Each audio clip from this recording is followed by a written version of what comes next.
क्योंकि सास भी कभी बहुत ही। आज के एपिसोड की शुरुआत नोइना द्वारा रिबन काटने से होती है और ऋतिक सभी को अंदर आने के लिए कहता है।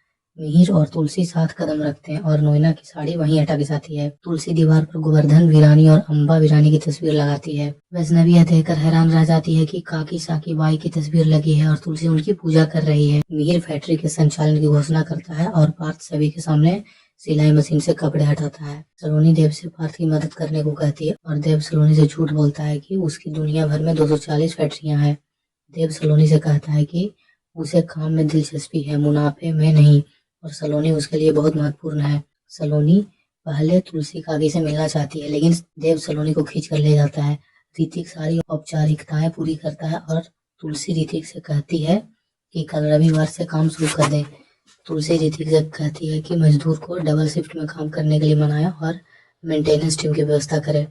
नोइना तुलसी को सुझाव देती है कि सोमवार से काम शुरू करे और मिहिर नोइना से कहता है कि अगर फैक्ट्री एक दिन भी बंद रही तो उन्हें 15 लाख का नुकसान उठाना पड़ेगा। तुलसी ऋतिक से एचआर से बात करने के लिए कहती है और सूची नोइना से पूछती है कि आखिर चल क्या रहा है। सूची नोइना को याद दिलाता है कि मिहिर और तुलसी के तलाक के कागजों पर साइन करने वाली थी। नोइना सूची से कहती है कि अब तुलसी वापस आ गई, इसलिए किसी तरह वह तलाक की व्यवस्था कर लेगी।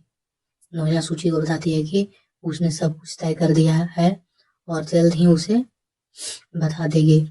तुलसी को परी का कॉल आता है जो गरिमा को लेने के बारे में होता है और नोइना तुलसी को मजदूर को निर्देश देते हुए देखती है।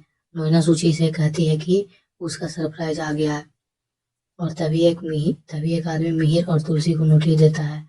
मिहिर तलाक का नोटिस देखकर हैरान हो जाता है और तुलसी को अपना पुराना दर्द याद आ जाता है। नोइना सूची को बताती है कि उसने कोर्ट का नोटिस दोनों को भेज दिया और उसे तलाक को लेकर के पुष्टि की है। मिहिर को यह पता चलता है कि नोइना ने कागजात तैयार करवाए हैं और वह चाहती है कि वह औपचारिकता पूरी करे। नोइना मिहिर से पूछती है कि वह खुश क्यों नहीं है और मिहिर कहता है कि वह सच में तलाक चाहता है। वल्लभ भाई मिहिर को बताता है कि कलेक्टर मैडम उससे मिलने आई थी। अजय काम के लिए निकलता है और उसे रास्ते में परी दिखती है।